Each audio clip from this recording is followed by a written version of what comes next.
that's not too bad. Stranger, prisoner, that's a little harder. Okay, it's not a checklist, but it's meant to, but though it can be taken literally, like Jesus is not excluding the fact that there shouldn't be moments in our life when we do engage someone who's hungry or who is, we really can't make the transition. We don't have the courage on our own to cross that river.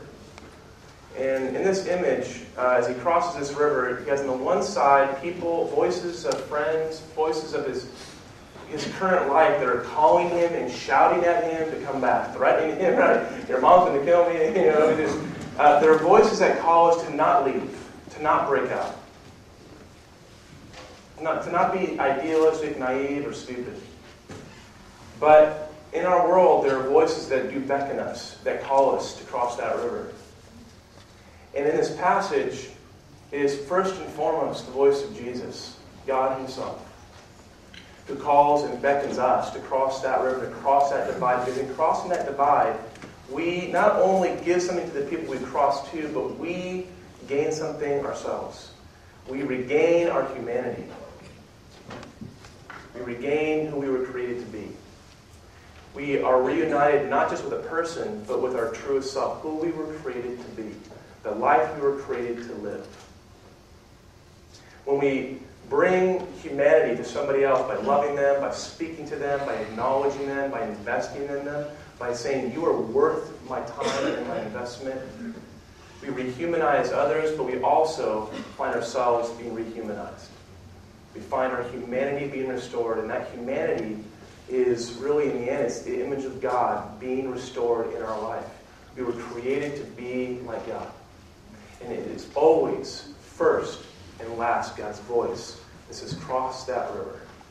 And I know that when you get there, with all that you've accumulated, your clothes, your degrees, your confidence, your experience, all the privilege that you have accumulated up to that point, there will be voices that will say to you, hold on to it at all costs, and spend your life fighting to gain more and to protect what you have. And there will be the voice of Jesus. And Jesus will be saying, cross that river. Cross over from a life of nothingness. Because in 1 Corinthians 13, if you live your whole life and have faith that moves mountains, if you live your life and even give all you have to the poor, but you don't have love, you have gained nothing and you have become nothing. And the ultimate expression of that life of nothingness is the idea of hell. It is a life of absolute no substance. It is the life that is the natural evolution of the life that we've committed to all our days on earth. When you're rehumanized, when you engage in people you would never have to see, you regain a part of you that you may have never known that you had. There's the image of God in you that God is fighting to preserve and to bring out and to bring to life. I don't know about you, but if you have ever done something like this, gone to another country and gone into a village and cared about people that you never would have had to care about, it awakens something. So you know what I'm talking about. Have you been there? Do you know? Because for those of you who have been there, you know what I'm talking about. And it isn't simply being a good person. It is about recapturing the image of God in you and letting this love take hold of you. And when we cross over, we don't just simply cross over to the other side. We cross over to a life that reveals God and his heaven on earth. And in the end, we live one of two lives. We live a life that is devoted to bringing hell on earth or bringing heaven on earth. We bring hell not because we necessarily do bad things, but because we perpetuate and participate in a life that is already creating hell for people. And we just commit to not living as tourists. And Jesus' concern is this: woe to those who live their lives as if they were in heaven. And blessed are you who are willing to cross the river into the hell of people around you. Because to cross over to the sick, the naked, the thirsty means you have to enter into some suffering. You have to identify and associate with places that are painful to you. So maybe for some of you, it's going to Logan Heights. Maybe for someone in Logan Heights, it's going to another community. It's going to another place. And God creates this circle where everyone is held accountable to engage, no matter where you are, or what you have or don't have. Every one of us is called to go to places and to let God's love compel us.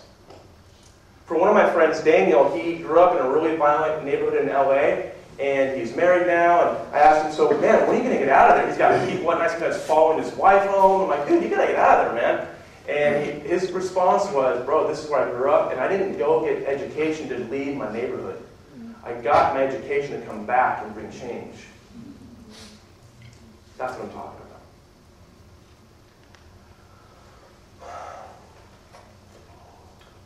Jesus knows we can't do this on our own, and it begins when we accept that Jesus has done this for us. I want to invite the worship team up. Jesus has done this for us. This is the news. This is the good news that Jesus ultimately would begin a revolution with. That God himself was willing to cross that river and to find us. Not wait for us to find him. Not hope someday we would reach out to him, but himself chasing, pursuing, and seeking us. There's a story in the scriptures of a shepherd who lost his sheep. And Jesus' teaching is the shepherd leaves the 99. He leaves one side of the river and he travels to the other side to find that one. This is God's heart for you. Listen to me. God is searching for you. And God has been seeking after you. And if you were found by God, it wasn't necessarily you that found God. He wasn't lost. He was coming after you and searching for you, like that woman yesterday. God is on the search for her. One of our lives, so that there is nothing that can possibly happen to a human being on this planet that God himself cannot identify with. There is no one he cannot reach, and no one he will not search after. And this whole journey begins when you accept it for yourself, and then it gets serious when you let God live that journey through you. Where are you right now in your life? Are you at the point where you haven't yet surrendered to that love for you? For you, religion is about polarizing people and judging people who's in and who's not. Who's good enough and who's not good enough. Oh, you're gay, you're out. Oh, you're a Republican or Democrat, you're out. Oh, you use those kinds of words, you're out. Oh, you're a murderer and in prison, you're out. Whatever the categories we like to use. That's not what ultimately... I went through, some of you know this, but I went through such a terrible depression for 3 years. My parents were divorced, and my family experienced attempted suicides and fist fights in the front lawn, and a whole family just being torn apart. And this God was my sanctuary.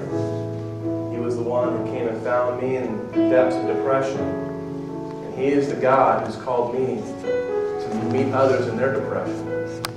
And there are those of us here tonight who have had a straw man idea of God that you've been resisting and fighting against. This idea of God that doesn't even exist. This God that is either someone's worst nightmare or someone's fantasy, but isn't real. A God who doesn't care, who's not involved, who's not active.